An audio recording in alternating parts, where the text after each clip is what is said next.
அனைவருக்கும் வணக்கம். நமது டிவியின் இரவு நேர பிரதான செய்திகளோடு இணைந்திருக்கின்றோம். செய்திகளோடு இணைந்து கொள்ளும் நான் ஷலோமி நாகேந்திரன். விரிவான செய்திகளுக்குள் செல்ல முன்னர் முதலில் தலைப்புச் செய்திகள்.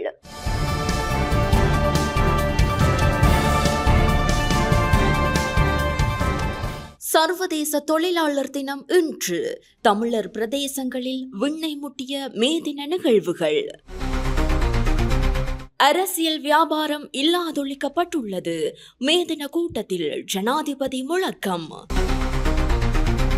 2,20,000 மேற்பட்ட மக்களுடன் தேசிய மக்கள் சக்தியின் மே தின மாபெரும் பேரணி. பாகிஸ்தான் மற்றும் இந்தியாவின் செயற்பாட்டினால் கேள்விக்குறியாகும் இலங்கை பொருளாதாரம். மின்சார கட்டணம் அதிகரிக்குமா? அரசாங்கம் விளக்கம். ரணிலின் தலைமை பாதுகாப்பு அதிகாரி உடனடி இடமாற்றம், காரணம் வெளியானது. நேருக்கு நேர் மோதிய பஸ்கள், 2 பலி, 30க்கும் மேற்பட்டோர் காயம்.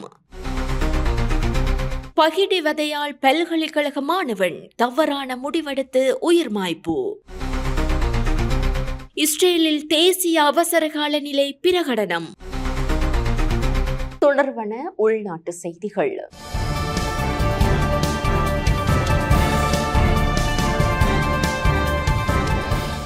சர்வதேச தொழிலாளர் தினம் இன்று கொண்டாடப்படுகின்றது. சர்வதேச தொழிலாளர் தினத்தை முன்னிட்டு நமது டிவி கொண்டு வரும் விசேட தொகுப்பு அடுத்து. ஒவ்வொரு ஆண்டும் மே மாதம் 1ஆம் தேதி தொழிலாளர் தினத்தை நாம் கொண்டாடுகின்றோம். தொழிலாளர்கள் மற்றும் தொழிலாளர் இயக்கத்தின் பங்களிப்புகள் இந்த நாளில் நினைவு கூறப்படுகின்றது. இந்த நாள் தொழிலாளர்களின் உரிமைகள் மற்றும் சுய மரியாதைக்காக அவர்கள் மேற்கொண்ட போராட்டங்களை நினைவு கூறும் நாளாகும். 1886ஆம் ஆண்டில் அமெரிக்காவின் சிகாகோ நகரில் நடைபெற்ற ஹேம் மார்க்கெட் புரட்சி இதற்கான முக்கிய பின்புலமாக கருதப்படுகிறது. உலகெங்கிலும் உள்ள தொழிலாளர்களின் கடின உழைப்பு மற்றும் அர்ப்பணிப்பையும் அங்கீகரிக்க இந்த நாள் ஒரு சிறந்த வாய்ப்பை ஏற்படுத்தி தருகின்றது. எந்த தொழில் செய்தால் என்ன, செய்யும் தொழிலே தெய்வம் என்ற கூற்றின்படி இன்று உழைப்பாளர் தினத்தை கொண்டாடும் உழைப்பாளர்கள் அனைவருக்கும் நமது டிவியின் மே தின வாழ்த்துக்களை தெரிவித்துக் கொள்கின்றோம். தமிழர் பிரதேசங்களில் தொழிலாளர் தின உரிமை கோஷங்கள் கட்சிகளின் ஆதரவுடன் விண்ணை முட்டின. இதேவேளை இன்று தமிழர் பிரதேசங்களிலும் தொழிலாளர் தினம் அனுஷ்டிக்கப்பட்டது. இதற்கமைய மூதூர் மல்லிகைத்தீவு கிராமத்தில் உள்ள தொழிலாளர் தினம் இன்று அனுஷ்டிக்கப்பட்டது. இதற்கமைய மூதூர் மல்லிகைத்தீவு கிராமத்தில் உலக தொழிலாளர் தினம் இன்று அனுஷ்டிக்கப்பட்டது. இதன்போது தொழிலாளர்களை கௌரவிக்கும் வகையில் மல்லிகைத்தீவில் உள்ள உலர் சிலைக்கு மாலை அணிவிக்கப்பட்டு தொழிலாளர் தினம் கொண்டாடப்பட்டது. இதேவேளை வடமாகாண தொழிற்சங்கங்களின் சம்மேளனத்தின் ஏற்பாட்டில் மே தின பேரணியொன்று யாழில் நடைபெற்றது. மே தினத்தில் பல்வேறு தொழிற்சங்கங்களும் அரசியல் கட்சிகளும் பேரணிகள் கூட்டங்களை ஏற்பாடு செய்திருந்த நிலையில் வடக்கு மாகாணத்தில் தொழிற்சங்கங்கள் இணைந்து இந்த பேரணியை நடத்தியிருந்தன. இதற்கமைய நல்லூர் கந்தசுவாமி கோவில் முன்றலில் இருந்து இன்று காலை 9 மணிக்கு ஆரம்பமான மே தின மோட்டார் சைக்கிள் பேரணியானது ஆரியகுளம் ஸ்டான்லி வீதியினூடாக யாழ் நகரை அடைந்து யாழ் மாவட்ட செயலகத்திற்கு அருகில் உள்ள YMAC மண்டபத்தில் நிறைவடைந்தது. அத்துடன் தொழிற்சங்கங்கள், வெகுஜன மற்றும் சிவில் அமைப்புகளுடன் இலங்கை ஆசிரியர் சங்கம் இணைந்து நடத்திய கூட்டு மே தின பேரணி இன்று யாழ்ப்பாணத்தில் நடைபெற்றது. பேரணியின் நிறைவு இடமான பொது நூலகத்திற்கு முன்பாக கூட்டம் ஒன்றும் நடைபெற்றது. தனியார் மயப்படுத்தாதே, தனியார் மயப்படுத்தாதே, தனியார் மயப்படுத்தாதே, தனியார் மயப்படுத்தாதே, விற்காதே, அடகு வைக்காதே, அடகு வைக்காதே, அடகு வைக்காதே, அடகு வை. இலங்கையின் தேசிய கட்சிகளின் மே தின கூட்டங்கள் இன்று நாடு முழுவதும் இடம்பெற்றன. இலங்கை தமிழரசு கட்சியின் மே தின கூட்டம் யாழ்ப்பாணம் வீரசிங்க மண்டபத்தில் இன்று காலை நடைபெற்றது. கட்சியின் தலைவரும் வடக்கு மாகாண அவை தலைவருமான CVK சிவஞானம் தலைமையில் இந்த மே தின கூட்டம் நடைபெற்றது. மங்கள விளக்கேற்றலுடன் ஆரம்பமாகிய இக்கூட்டம் தொடர்ந்து கட்சித் தலைவர்கள் முக்கியஸ்தர்களின் உரையுடன் சில தீர்மானங்கள் எடுக்கப்பட்டு நிறைவடைந்தது. இந்த கூட்டத்தில் கட்சியின் பொதுச் செயலாளரும் முன்னாள் பார்லிமென்ட் உறுப்பினருமான MA சுமந்திரன் உட்பட கட்சியின் முக்கியஸ்தர்கள், முன்னாள் மாகாண சபை உறுப்பினர்கள், உள்ளூராட்சி வேட்பாளர்கள், பொதுமக்கள் என பலரும் கலந்து கொண்டிருந்தனர். பிரதான தமிழ் கட்சியாக இலங்கை தமிழரசு கட்சி தான் மிளிர்ந்து கொண்டிருக்கிறது. இன்று வரைக்கும் இன்றைக்கும் பாராளுமன்றத்திலே மூன்றாவது பெரிய கட்சியாக இருப்பது இலங்கை தமிழரசு கட்சி தான். உதிரிகள் சில இருக்குது. யாழ்ப்பாணத்திலிருந்து இன்னொரு கட்சியிலிருந்து ஒரு ஆள் இருக்கிறார், வன்னியிலிருந்து வேறொரு கட்சியிலிருந்து இன்னொரு ஆள் இருக்கிறார்கள். அது இந்த தேர்தல் முறையில் வருகிற சில விடயங்கள். ஆனால் தமிழ் மக்களுடைய நம்பிக்கைக்கு பாத்திரமான, கொள்கைக்காக கட்சியை உடைத்து பிரித்து தனியாக சென்ற தந்தை செல்வாவை இன்று வரைக்கும் அவர் ஸ்தாபித்த கட்சி 75 வருடங்களுக்கு பிறகும் இலங்கை தமிழரசு கட்சி தான். ஐக்கிய மக்கள் சக்தி, தமிழ் முற்போக்கு கூட்டணி ஆகிய இணைந்து நடத்திய மே தின கூட்டம் இன்று தலவாக்கலை நகரில் இடம்பெற்றது. இதன்போது ஆயிரக்கணக்கான மக்கள் கலந்து கொண்டனர். சஜித் பிரேமதாச ஜனாதிபதியாக இருந்தால் மலேக மக்களின் வாழ்வு மேம்பட்டிருக்கும் என தொழிலாளர் தேசிய சங்கத்தின் தலைவரும் நுவரெலியா மாவட்ட பாராளுமன்ற உறுப்பினருமான பழனி திகாம்பரம் தெரிவித்தார். உங்களுக்கு தெரியும், இன்னும் 6 நாளிலே லோக்கல் கவர்மெண்ட் எலெக்ஷன் நடக்க போகுது. உங்களுக்கு தெரியும், கடந்த ஜனாதிபதி தேர்தலிலே சஜித் பிரேமதாஸ் அவர்கள் மக்களுக்கு உண்மையை சொல்லி வாக்கு கேட்டார். அண்டகுமார திசாநாயக்கா அவர்கள் பொய் சொல்லி வாக்கு கேட்டார். ஆனா இந்த பொய் தான் ஜெயிச்சிச்சு. அவரு தேர்தலுக்கு முதல்ல சொன்னாரு, அவர் வந்தா பெட்ரோல் விலை 100 ரூபாய் கொடுப்பேன்னு சொன்னாரு. அரிசி மாப்பியாவை இல்லாமாக்கன்னு சொன்னாரு. இந்த நாட்டில் அண்டவேல இல்லாமாக்கன்னு சொன்னாரு. இப்படி ஒவ்வொரு பொய் சொல்லியும் அரசாங்கத்தை எடுத்தார். இன்னைக்கு என்னாச்சு? இன்னும் 1 வருஷத்துக்கு இல்ல இந்த அரசாங்கம் ஆட்டங்காக்க போகுது. அதனால இன்னைக்கு சொல்றேன், இந்த தேர்தலில் நாங்க இந்த நாட்டில் ஜனாதிபதியாக முடியாது, இந்த நாட்டில் பிரதமாக முடியாது. உங்களுக்கு தெரியும், நுவரெலியா மாவட்டத்தில் நுவரெலியா மஸ்கெலியாவில் 2 பிரதேசம் தான் இருந்துச்சு. நல்லாட்சி அரசாங்கத்தில் அதை 6 ஆக்கி கொடுத்தேன் நான். ஆனா போன முறை நீங்க எங்களுக்கு இந்த பலத்தை கொடுக்கல. அப்ப எங்களுக்கு ஜனாதிபதி ஆக முடியாது, பிரதமராக முடியாது, மேக்சிமம் ஒரு கேபினெட் மினிஸ்டர் ஆக முடியும். மே தினங்களிலே பல பசப்பு வார்த்தைகளை நாங்கள் கேட்டிருக்கின்றோம்.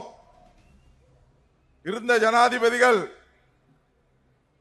ராஜபக்ச, ரணில் விக்ரமசிங்க, அதே போல கோட்டாபாய, அதற்கு பிறகு வந்த இந்த ஜனாதிபதியும் பல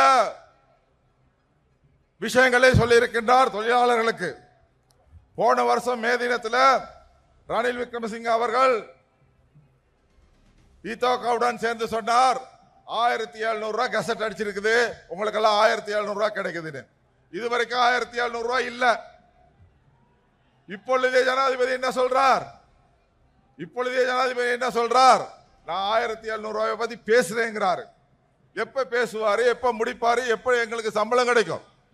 ஆனா அதே நேரத்தில் இன்னைக்கு எங்களுடைய விஷயங்களை பார்த்து கொள்ளுங்கள். அரிசி என்ன விலை, மாவு என்ன விலை, தேங்காய் என்ன விலை, முட்டை என்ன விலை? தேசிய மக்கள் சக்தியின் மே தின பேரணி இன்று காளிமுகத்திடலில் நடைபெற்றது. 5500க்கு மேற்பட்ட பஸ்கள் மூலம் பொதுமக்கள் வருகை தந்திருந்தனர். இன்று மே தினத்தை முன்னிட்டு கொழும்பு காலிமுகத்திடலில் நடைபெற்ற தேசிய மக்கள் சக்தியின் பேரணிக்காக 5532 பஸ்களில் மக்கள் வருகை தந்தனர். போக்குவரத்து மற்றும் வீதி பாதுகாப்பு பொறுப்பதிகாரி இந்திக்க கபுகொடை பஸ்கள் வழியாக சுமார் 2,20,000க்கும் மேற்பட்டோர் பேரணிக்கு வருகை தந்ததாக குறிப்பிட்டார். குறித்த பஸ்கள் நிறுத்துவதற்காக கான் சுற்றுவட்டம், கோட்டை புகையிரத நிலையம், Regal cinema, old Manning market, Gamini சுற்றுவட்டம், Baladaksha Mawatha, Galle central road, volt எம்மோடி நிலம், இலங்கை விமானப்படை கட்டடம் முன்பு, சேர் சிற்றம்பலம், ஏகாடினர் மாவத்தை, கொழும்பு லோட்டஸ் டவர் அருகே போக்குவரத்து கட்டுப்பாட்டிற்காக 2085 போலீசார் மற்றும் விசேட அதிரடி படையினர் பணியில் ஈடுபட்டிருந்தனர். ගෙදර පිළිවෙලකට තබා ගැනීම, අවශ්‍ය ආදායම් මාර්ග උපයා ගැනීම, ගෘහණියක් ගෙදර පවත්වා ගැනීමත් විධිමත් වියමනක්. එහෙනම් කටුක සමාජ යථාර්ථයක් තියෙන රටක්, සමාජ යුක්තිය නිර්මාණය කිරීම, සමාජ සාධාරණත්වය නිර්මාණය කිරීම එය අයාල යන්නක් නොවේ. அந்த வகையில் இன்று எங்களுக்கு எல்லோருக்குமே தெரியும், இன்றைக்கு மக்கள் கண்ட கனவு, இந்த நாட்டில் இருக்கின்ற, நாட்டை நேசிக்கின்றவர்கள் இருக்கின்ற கனவு, நாங்கள் கண்ட கனவு, எல்லா கனவுகளும் இன்றைக்கு நனவாகுகின்ற யுகம் ஒன்று உருவாகியிருக்கின்றது. அந்த யுகத்தின் பொழுது இலங்கையில் இந்த நிமிடத்தில் இன்றைக்கும் கூட இன்றைக்கு மக்களுடைய அரசாங்கம், அந்த அரசாங்கத்தினுடைய செயற்பாடுகள், அந்த செயற்பாடுகள் என்பது நாட்டை அபிவிருத்தி செய்வது, இனங்களுக்கிடையே ஒற்றுமையை கட்டியெழுப்பது, இந்த நாட்டின் உண்மையான சமத்துவத்தை கட்டியெழுப்பது, இந்த நாட்டின் தமிழ், சிங்கள, முஸ்லிம் மக்கள் அனைவரும் ஒரு கொடியின் கீழ் கொண்டு வருவதுதான் எங்களுடைய நோக்கம், குறிக்கோள். அந்த குறிக்கோளை நோக்கி அடைவதற்கு நாங்கள் பயணத்தை முன்னெடுக்கின்ற பொழுது இன்னமும் கூட ஒரு சில கயவர்கள், ஒரு சில தீயவர்கள் தாங்களுடைய தீய செயல்களை, தாங்களுடைய பழைய நோக்கங்களுக்காக மக்களை பிரிப்பதற்கான செயற்பாடுகளையும் முன்னெடுத்து வருகின்றார்கள். எது எவ்வாறான போதிலும் இலங்கையில் இருக்கின்ற மக்கள் இன்றைக்கு கடந்த செப்டம்பர் மாதம் எடுத்த முடிவு என்பது, கடந்த நவம்பர் மாதம் எடுத்த முடிவு என்பது, இந்த நாட்டில் இதுநாள் வரைக்கும் ஒடுக்கப்பட்டிருந்தோம், நசுக்கப்பட்டிருந்தோம், வஞ்சிக்கப்பட்டிருந்தோம், தமிழ் மக்கள் என்றும் சிங்கள மக்கள் என்றும் பிரிக்கப்பட்டிருந்தோம், சிதைக்கப்பட்டிருந்தோமே தவிர எங்களை ஒரு தாய் மக்களாக, எங்களை இலங்கையனாக, ஒரே இலங்கையனாக கட்டியெழுப்புவதற்கான இது நாள் வரைக்கும் எந்த ஒரு அரசாங்கம் உருவாகவில்லை. இன்றைக்கு இலங்கையில் இருக்கின்ற மக்கள் கடந்த காலம் முழுவதும், விசேடமாக 76 வருடங்களாக எமது நாட்டை நாசம் செய்த நாசகார கும்பலிடம் இருந்து, இனங்களுக்கு இடையிலே பிளவுகளை ஏற்படுத்த நாசகார கும்பலிடம் இருந்து, அதே போன்று 200 வருடங்களாக இந்த நாட்டுக்காக தொழிலாளர்களின் உரிமைகளை வென்றெடுத்த தினத்திலும் இலங்கையின் பொருளாதாரத்தின் முதுகெலும்பு தொடர்ந்து நசுக்கப்படும் மலேக தோட்ட தொழிலாளர்களுக்கான நமது டிவியின் விசேட தொகுப்பு அடுத்து. தொழிலாளர் தினம் ஒரு நாட்டின் அபிவிருத்தி தொழிலாளர்களில் தங்கியுள்ளது. மானுட உலகம் இயங்குவது தொழிலாளர்களினுடைய உழைப்பில். அந்த உழைப்பு காலம், நேரம், தகுதி பாராது எல்லா இடங்களிலும் பிரயோகிக்கப்படுகிறது. உரிமைகள் மறுக்கப்பட்டு அடிமை வாழ்விற்கு உட்பட்டிருந்த உழைக்கும் வர்க்கம் தங்களின் நலன்களுக்காக பல நூற்றாண்டுகளாக போராடினர். 18ஆம் நூற்றாண்டில் 12 மணி முதல் 18 மணி நேர கட்டாய தொழில் நிர்பந்தம் உட்பட தொழிலாளர்களுக்கு எதிரான அநீதிகளை எதிர்த்து வீதிக்கு இறங்கிய உழைக்கும் சமூகம் ஆரம்பித்த போராட்டத்தின் முடிவில் அவர்களின் அடிமை சங்கிலி உடைத்தெறியப்பட்ட நாளையே மே தினமாக நாம் கொண்டாடுகின்றோம். உலகம் முழுவதிலும் மே மாதம் 1ஆம் திகதி தொழிலாளர் தினம் கொண்டாடப்படுகிறது. உழைக்கும் வர்க்கத்தை போற்றும் வகையில் அன்றைய தினம் அரசியல் சமூகத்தினால் தொழிலாளர்களுக்கென கூட்டங்களும் மேடை பேச்சுகளும் நடத்தப்பட்டு தொழிலாளர்களின் ஒற்றுமை, பலம், அர்ப்பணிப்பு என்பன குறித்து பேசப்படுகிறது. ஒரு நாட்டின் அபிவிருத்தி தொழிலாளர்களில் தான் தங்கியுள்ளது. உழைக்கும் வர்க்கத்தை கௌரவப்படுத்துவதில் சில சமூகம் அக்கறை கொள்வதே இல்லை. இதற்கு நமது நாட்டில் உள்ள சிறந்த உதாரணம் மலையக தோட்டத் தொழிலாளர்கள். சாதாரண அடிப்படை சம்பளத்தை கூட தமது ஜீவனோபாயத்திற்கு ஏற்ற வகையில் பெற முடியாத துர்ப்பாக்கிய நிலைக்கு அவர்கள் தள்ளப்பட்டுள்ளனர். இதுபோன்று இன்று நேற்று அல்ல, காலம் காலமாக இடம்பெறுவது பெரும் அவலமாகும். தோட்டத் தொழிலாளர்களை கொண்டு தமது பொருளாதாரத்தை பலப்படுத்தும் முதலாளிமார் உட்பட அரசாங்கம் ஏன் தமது பொருளாதாரத்தின் அத்திவாரத்தை பலப்படுத்த தவறியிருக்கின்றனர்? பாகிஸ்தான் மற்றும் இந்தியாவின் உக்கிர செயற்பாடுகளினால் இலங்கையின் பொருளாதாரம் கேள்விக்குறி ஆகியுள்ளது. இந்தியாவுக்கும் பாகிஸ்தானுக்கும் இடையில் அதிகரித்து வரும் இராணுவ பதற்றங்கள் இலங்கையின் விமான போக்குவரத்து மற்றும் கடல்சார் துறைகளிலும் தாக்கத்தை ஏற்படுத்தி வருகின்றன. இதன் காரணமாக ஸ்ரீலங்கன் ஏர்லைன்ஸ் அதிக செயற்பாட்டு செலவுகளை எதிர்கொள்கின்றது மற்றும் கொழும்பு துறைமுகம் டிரான்ஸ்ஷிப்மெண்ட் வருமானத்தை இழக்கும் அபாயத்தை எதிர்கொள்கின்றது என ஒரு பகுப்பாய்வில் தெரிவிக்கப்பட்டுள்ளது. ஐரோப்பா செல்லும் விமானங்கள் மூடப்பட்ட பாகிஸ்தான் வான்வெளியை சுற்றி மாற்றுப்பாதையில் செல்வதால் ஸ்ரீலங்கன் ஏர்லைன்ஸ் எரிபொருள் செலவுகள் உயரக்கூடும். இது செயல்பாட்டு சவால்களை அதிகரிக்கின்றது. அத்துடன் சுற்றுலா மீட்சியையும் அச்சுறுத்துகின்றது. இந்தியா இலங்கையின் சுற்றுலா பயணிகளின் வருகையில் 20% பங்களிக்கின்றது. எனினும் பாதுகாப்பு கவலைகள் அல்லது பயண இடையூறுகள் காரணமாக இந்திய பயணிகளின் எண்ணிக்கை குறைந்து வருவது 2025 இந்த துறையின் மீட்சியை குறைக்கலாம் எனவும் குறித்த ஆய்வில் சுட்டிக்காட்டப்பட்டுள்ளது.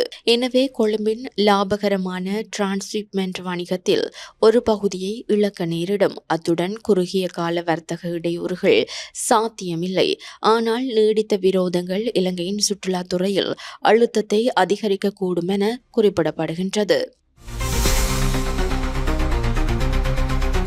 எதிர்காலத்தில் மின்சார கட்டணத்தினை உயர்த்தும் வாய்ப்பு இல்லை என அரசாங்கம் தரப்பில் விளக்கம் அளிக்கப்பட்டுள்ளது.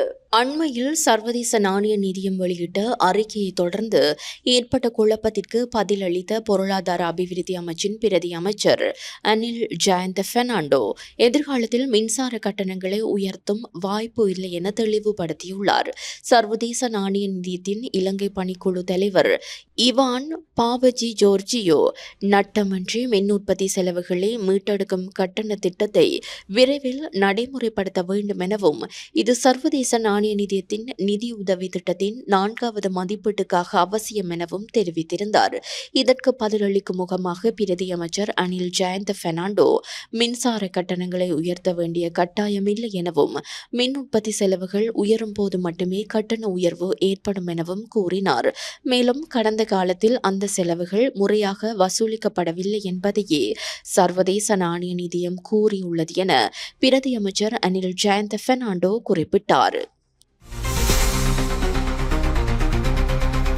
முன்னாள் ஜனாதிபதி ரணில் விக்ரமசிங்கவின் பாதுகாப்பு அதிகாரி உடனடியாக அமலுக்கு வரும் வகையில் இடமாற்றம் செய்யப்பட்டுள்ளார். முன்னாள் ஜனாதிபதி ரணில் விக்ரமசிங்கவின் தலைமை பாதுகாப்பு அதிகாரி உடனடியாக அமலுக்கு வரும் வகையில் போலீஸ் தலைமையகத்தால் இடமாற்றம் செய்யப்பட்டுள்ளார். அதன்படி விக்ரமசிங்கவின் பிரதான தனிப்பட்ட பாதுகாப்பு அதிகாரியாக பணியாற்றிய அசோக அரியவன்ச காங்கேசந்துறை போலீஸ் நிலையத்திற்கு மீண்டும் நியமிக்கப்பட்டுள்ளார். இந்த இடமாற்றத்திற்கு தேசிய போலீஸ் ஆணைக்குழுவின் ஒப்புதல் கிடைத்துள்ளதாக தெரிவிக்கப்படுகின்றது. ஆரியவன்ச விக்ரமசிங்கவின் பாதுகாப்பு பிரிவில் 23 ஆண்டுகள் பணியாற்றியுள்ளார். இதில் 15 ஆண்டுகள் விக்ரமசிங்கவின் பிரதான தனிப்பட்ட பாதுகாப்பு அதிகாரியாக இருந்தார். ரணில் விக்ரமசிங்கவின் தலைமை பாதுகாப்பு அதிகாரி உடனடியாக இடமாற்றம் செய்யப்பட்டமைக்கான காரணம் வெளியாகியுள்ளது. முன்னாள் ஜனாதிபதி ரணில் விக்ரமசிங்கவின் தலைமை பாதுகாப்பு அதிகாரி அசோக ஆரியவன்ச உடனடியாக இடமாற்றம் செய்யப்பட்டமைக்கான காரணம் தற்போது வெளியாகியுள்ளது. ரணில் விக்ரமசிங்கவின் பாதுகாப்பு பிரிவில் 23 ஆண்டுகள் பணியாற்றிய அசோக ஆரியவன்சவை உடனடியாக இடமாற்றம் செய்ய போலீஸ் தலைமையகம் இன்று நடவடிக்கை எடுத்திருந்தது. இதன்படி இன்று முதல் காங்கேசந்துறை போலீஸ் தலைமையகத்திற்கு குறித்த அதிகாரி இடமாற்றம் செய்யப்பட்டுள்ளதாக முன்னர் அறிவிக்கப்பட்டிருந்தது. இந்நிலையில் இந்நிலையில் அவரின் இடமாற்றத்திற்கு தடுப்பு காவலில் வைக்கப்பட்டுள்ள பிள்ளையானை தொடர்பு கொள்ள முயற்சித்தமையே காரணம் என உறுதிப்படுத்தப்பட்டுள்ளது. இடமாற்றம் பெற்றுள்ள அதிகாரி குற்றப்புலனாய்வு திணைக்கள அதிகாரி ஒருவருக்கு அழைப்பு விடுத்து ரணில் விக்ரமசிங்கே காவலில் உள்ள பிள்ளையான் என்கின்ற சிவனேசத்துறை சந்திரகாந்தனுக்கு தொலைபேசி அழைப்பு விடுக்க விரும்புவதாக கூறியுள்ளார். இவ்வாறானதொரு பின்னணியில் குறித்த விடயம் காரணமாகவே ரணிலின் தலைமை பாதுகாப்பு அதிகாரிக்கு இடமாற்றம் வழங்கப்பட்டதாக சிரேஷ்ட காவல்துறை அதிகாரி ஒருவர் தென்னிலங்கை ஊடகம் ஒன்றுக்கு உறுதிப்படுத்தியுள்ளார். டீசல் விலை குறைக்கப்பட்டாலும் பஸ் கட்டண திருத்தத்தில் எந்தவித மாற்றமும் செய்யப்பட மாட்டாது என அறிவிக்கப்பட்டுள்ளது.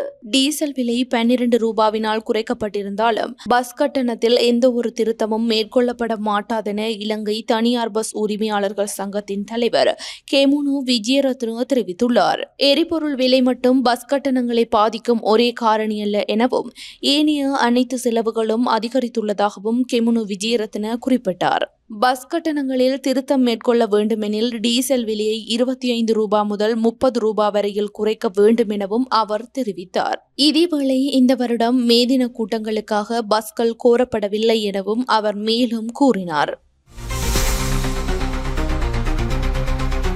பகிடிவதையால் ஏற்பட்ட மன அழுத்தம் காரணமாக பல்கலைக்கழக மாணவர் ஒருவர் தவறான முடிவெடுத்து உயிரிழந்துள்ளார்.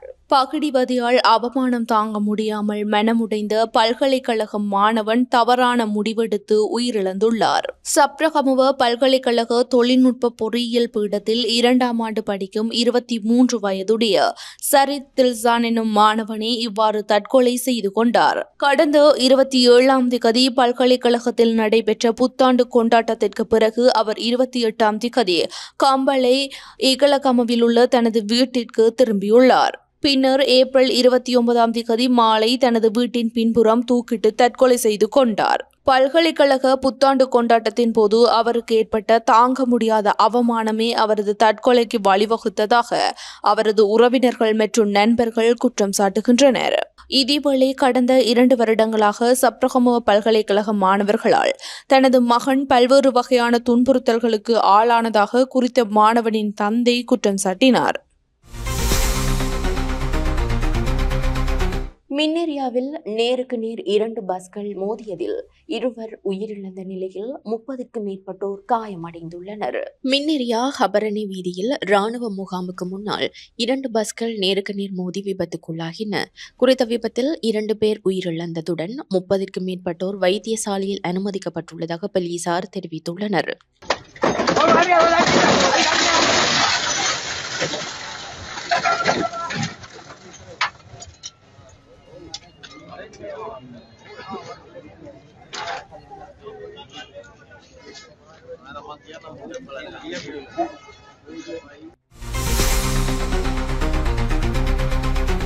யாழ் மாவட்டத்தில் இராணுவத்தின் பிடியில் இருந்த ஒரு தொகுதி காணிகள் விடுவிக்கப்பட்டுள்ளன. யாழ் மாவட்டத்தில் இராணுவத்தின் பயன்பாட்டில் இருந்து வந்த ஒரு தொகுதி காணிகள் விடுவிக்கப்பட்டு மக்களின் பயன்பாட்டிற்காக இன்றைய தினம் ஒப்படைக்கப்பட்டன. யாழ் மாவட்ட கட்டளை தளபதி மானத ஜெகம்பத்தால் யாழ் மாவட்ட செயலர் பிரதீபன் அவர்களிடம் விடுவிக்கப்பட்ட பகுதிகளுக்கான காணி அனுமதி பத்திரங்கள் இன்றைய தினம் முற்பகல் 11:30 மணியளவில் யாழ் மாவட்ட செயலகத்தில் இடம்பெற்ற நிகழ்வில் உத்தியோகபூர்வமாக கையளிக்கப்பட்டன. வலிவடக்கு வயாவிளான் பகுதியில் 20 ஏக்கர் காணிகளும், மாங்கொல்லை பகுதியில் 15, வடமராட்சி கட்கோவளம் பகுதியில் 5.7 ஏக்கர் காணி நிலமுமாக சுமார் 40.7 ஏக்கர் காணி நிலங்கள் விடுவிக்கப்பட்டதாக யாழ் மாவட்ட செயலாளர் தெரிவித்தார். இதனையடுத்து தெல்லிப்பளை J233 பகுதியில் 47 குடும்பங்களும், வயாவிளான் பகுதியில் 55 குடும்பங்களும் தமது பூர்வீக நிலங்களுக்கு செல்ல உள்ளனர். இதேவேளை குறித்த காணிகளில் வெடிபொருட்கள் அபாயம் தொடர்பில் ஆராயப்பட்டு அதன் பின்னர் மக்கள் செல்ல அனுமதிக்கப்படுவர். இதேவேளை குறித்த காணிகளில் வெடிபொருட்கள் அபாயம் தொடர்பில் ஆராயப்பட்டு அதன் பின்னர் மக்கள் செல்ல அனுமதிக்கப்படுவர். இதேவேளை மேலும் சில காணிகளும் விரைவில் விடுவிக்கப்பட உள்ளமை குறிப்பிடத்தக்கது. யாழ்ப்பாணம் மாவட்டத்தினுடைய உயர் பாதுகாப்பு வலய காணிகள் இன்று யாழ்ப்பாணம் மாவட்ட கட்டளை தளபதி அவர்களால் எங்களிடம் உத்தியோகபூர்வமாக கையளிக்கப்பட்டிருக்கின்றது. அந்த வகையிலே வெலிகாமம் வடக்கு தெல்லிப்பளை பிரதேச செயலகத்தைச் சேர்ந்த காணிகளும், வடமராட்சி வடக்கு பருத்தித்துறை பிரதேச செயலகத்தைச் சேர்ந்த காணிகளுமாக மொத்தம் 40 7 ஏக்கர் காணி இன்று உத்தியோகபூர்வமாக எங்களிடம் கையளிக்கப்பட்டிருக்கின்றது. அந்த வகையிலே J233 காங்கேசந்துறை மேற்கு மாங்கொல்லை கிராமத்துக்குரிய 15.13 ஏக்கர் காணியும், அதே வேளையிலே J244 வசாவளான் கிழக்கு ஒட்டகபுலம் கிராமலர் பிரிவுக்குரிய 20 ஏக்கர் காணிகளும் விடுவிக்கப்பட்டிருக்கின்றன. இந்த 2 காணிகளிலும் முறையே 47 குடும்பங்களும் ஒட்டகப்புலம் கிராமத்திலே 55 குடும்பங்களுமாக அந்த காணிகளை பொறுப்பேற்க இருக்கின்றார்கள். இதற்கு மேலதிகமாக பருத்தித்துறை பிரதேச செயலர் பிரிவுக்கு உட்பட்ட கட்கோளம் பகுதியிலே 5.5 ஏக்கர் காணி 3 குடும்பங்களைச் சேர்ந்த அந்த காணியும் விடுவிக்கப்பட்டிருக்கின்றது. இந்த காணிகள் இன்று உத்தியோகபூர்வமாக கையளிக்கப்பட்டிருப்பினும் இது தொடர்பாக அங்கு புதைக்கப்பட்டிருக்கின்ற கண்ணிவெடிகள் தொடர்பான பரிசோதனைகள் எங்களால் நாளை மேற்கொள்ளப்பட இருக்கின்றது. அதன் பின்னர் மக்கள் தங்களுடைய காணிகளுக்கு செல்லக்கூடிய ஏற்பாடு மேற்கொள்ளப்பட்டிருக்கின்றது. அந்த வகையிலே பிரதேச செயலாளருக்கு வேண்டிய அறிவுறுத்தல் வழங்கப்பட்டிருக்கின்றது. இந்த விடுவிக்கப்பட்ட பிரதேசத்துக்குரிய பொதுமக்கள் தங்களுடைய பதிவுகளை உடனடியாக நாளைய தினம் தெல்லிப்பளை பிரதேச செயலகத்தில் மேற்கொண்ட பின்னர் அவர்களுக்குரிய அறிவிப்பை நாங்கள் நாளை மறுதினம், ஏனால் இந்த காணி தொடர்பாக நாங்கள் ஒரு முழுமையான கண்ணிவெடி பரிசோதனையை மேற்கொள்ள வேண்டியிருக்கின்றது. ஆகவே நாளை மறுதினம் அவர்கள் தங்களுடைய காணிகளுக்கு செல்லக்கூடியதாக இருக்கும். இதற்கு மேலதிகமாக அடுத்த கட்டமாக வடமராட்சி வடக்கு பருத்துறை பிரதேச செயலகத்தைச் சேர்ந்த J400 அல்வாய் வடக்கு கிராம பிரிவைச் சேர்ந்த திக்கம் கிராமத்திலே 16.54 ஏக்கர் காணி விடுவிப்பதற்குரிய நடவடிக்கை முன்னெடுக்கப்பட்டு வருகிறது. அந்த காணிகள் 33 குடும்பங்களுக்கு சொந்தமாக இருக்கின்றது. ஆகவே அதிலே சில நடைமுறைகள், அந்த காணிகளிலே அவர்களுடைய இராணுவத்தினுடைய அகற்ற வேண்டிய பொருட்கள் அல்லது அவர்களுடைய தேவைப்பாடுகள் இருக்கின்ற காரணத்தினால் அதற்குரிய நடவடிக்கைகள் முன்னெடுக்கப்பட்டிருப்பதாகவும் விரைவிலே அந்த காணியும் விடுவிப்பதற்குரிய ஏற்பாடுகள் மேற்கொள்ளப்பட்டிருக்கின்றதாகவும் யாழ்ப்பாணம் மாவட்டத்தினுடைய கட்டளை தளபதி அவர்களாலே எனக்கு இன்று தெரிவிக்கப்பட்டிருக்கின்றது. ஆகவே அந்த வகையிலே அந்த காணியும் மிக விரைவிலே விடுவிப்பதற்குரிய சாத்தியக்கூறுகள் காணப்படுகின்றது என்பதையும் தெரிவித்துக் கொள்கின்றேன். கன்விக்ஷன் என ஆங்கில தலைப்பிடப்பட்ட கடிதத்தின் செயற்பாடுகள் தொடர்பில் பொதுமக்கள் எச்சரிக்கையாக இருக்கும்படி போலீசார் அறிவுறுத்தியுள்ளனர். பதில் போலீஸ் மாதிபர் பிரியந்த வீரசூரியவின் கணினி குற்ற தலைமையகம் என்று குறிப்பிடப்பட்டுள்ள போலி கையொப்பத்துடன் நம்பிக்கை வைத்தல் என்ற தலைப்பில் ஆங்கிலத்தில் தயாரிக்கப்பட்ட போலி கடிதம் குறித்து பொதுமக்களுக்கு மீண்டும் தெளிவூட்ட போலீஸ் ஊடக பிரிவு அறிக்கை வெளியிட்டுள்ளது. Cyber crime head Colombo Sri Lanka என்ற முகவரியிடப்பட்ட குறித்த கடிதத்தில் குறிப்பிடப்பட்டுள்ள நிறுவனம் இலங்கையில் இல்லை என்றும் இங்கு கூறப்பட்டுள்ள நிலைப்பாடுகள் அல்லது விடயங்கள் இலங்கை போலீசாரால் வெளிப்படுத்தப்படவில்லை என்றும் அவை தவறானவை மற்றும் திரிவுபடுத்தப்பட்டவை என்றும் போலீஸ் ஊடக பிரிவு பொதுமக்களுக்கு தெரிவித்துள்ளது. கன்விக்ஷன் என்ற ஆங்கில கடிதத்தை பயன்படுத்தி பணம் கேட்டு பொதுமக்களை தவறாக வழிநடத்தி அவர்களை சிரமத்திற்கு உள்ளாக்குவதாக தற்போது தகவல் கிடைத்துள்ளதாகவும் போலீசார் தெரிவித்தனர். அதன்படி மேற்படி கடிதத்தின் அடிப்படையில் எந்த பணத்தையும் அனுப்ப வேண்டாம் என்றும் தவறான தகவல்களை பரப்புவதில் ஈடுபட்டவர்களுக்கு எதிராக தேவையான சட்ட நடவடிக்கை எடுக்க குற்றப்புலனாய்வு திணைக்களம் விசாரணையை தொடங்கியுள்ளதாகவும் போலீஸ் ஊடக பிரிவு வெளியிட்டுள்ள அறிக்கையில் தெரிவிக்கப்பட்டுள்ளது. அனுராதபுரத்தில் 3 மில்லியன் ரூபாய் பண மோசடியில் ஈடுபட்ட 29 வயது இளைஞன் கைது செய்யப்பட்டுள்ளார். உளவு இயந்திரத்தை விற்று 3.79 மில்லியன் ரூபாவை மோசடி செய்து பணத்தை ஒப்படைக்க தவறியதற்காக 29 வயதுடைய சந்தேக நபர் குற்றப்புலனாய்வுத்துறை அதிகாரிகளால் கைது செய்யப்பட்டுள்ளார். கலன் பிந்துனுவைச் சேர்ந்த ஒருவரே இவ்வாறு கைது செய்யப்பட்டுள்ளார். சந்தேக நபர் இன்று கெக்கிராவ நீதவான் நீதிமன்றத்தில் ஆஜர்படுத்தப்பட்டார். குற்றப்புலனாய்வு திணைக்களம் இது தொடர்பிலான மேலதிக விசாரணைகளை மேற்கொண்டு வருகின்றது. தொடர்வது சர்வதேச செய்தி.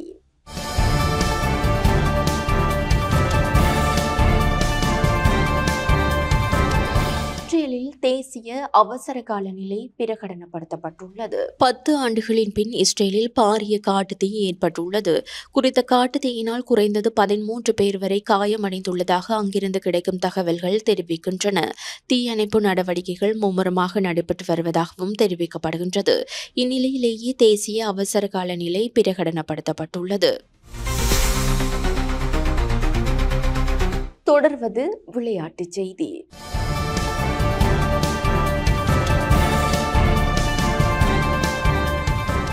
2026ஆம் ஆண்டுக்கான T20 மகளிர் உலக கிண்ண போட்டியின் இறுதிப் போட்டி லண்டன் லோர்ட்ஸ் மைதானத்தில் நடைபெறவுள்ளது. இந்த போட்டி ஜூலை 5ஆம் தேதி நடைபெறும் என சர்வதேச கிரிக்கெட் கவுன்சில் அறிவித்துள்ளது. 12 அணிகள் பங்கேற்கும் இந்த உலக கிண்ண தொடர் ஜூன் 12ஆம் தேதி ஆரம்பமாக உள்ளது. மொத்தமாக 33 போட்டிகள் நடைபெறவுள்ளன. இதற்கு முன்னதாக 2017ஆம் ஆண்டு நடைபெற்ற ஒருநாள் உலக கிண்ண தொடருக்கான இறுதிப் போட்டி லோர்ட்ஸ் மைதானத்தில் நடைபெற்றது. லார்ட்ஸ் மைதானத்தை தவிர்த்து ஓல்ட் டிராஃபோர்ட், ஹெடிங்லே, எட்ஜ்பர்ஸ்டன், தி ஓவல் மற்றும் பிரிஸ்டல் கவுண்டி ஆகிய மைதானங்களிலும் போட்டிகள் நடைபெறவுள்ளன. இந்த போட்டிகள் 2 குழுக்களாக நடைபெறுகின்றன. விரிவான அட்டவணை உரிய நேரத்தில் அறிவிக்கப்படும் என தெரிவிக்கப்பட்டுள்ளது. இத்துடன் நமது டிவியின் அனைத்து பிரதான செய்திகளும் நிறைவு பெறுகின்றன. எமது அடுத்த பிரதான செய்திகளை நாளை எதிர்பாருங்கள். மேலதிக செய்திகளை அறிந்து கொள்ள நமது LK.com எனும் எமது இணையதளத்திற்குள் பிரவேசியுங்கள். அத்துடன் நமது டிவி எனும் யூடியூப் தளத்தினையும் சப்ஸ்கிரைப் செய்யுங்கள். வணக்கம்.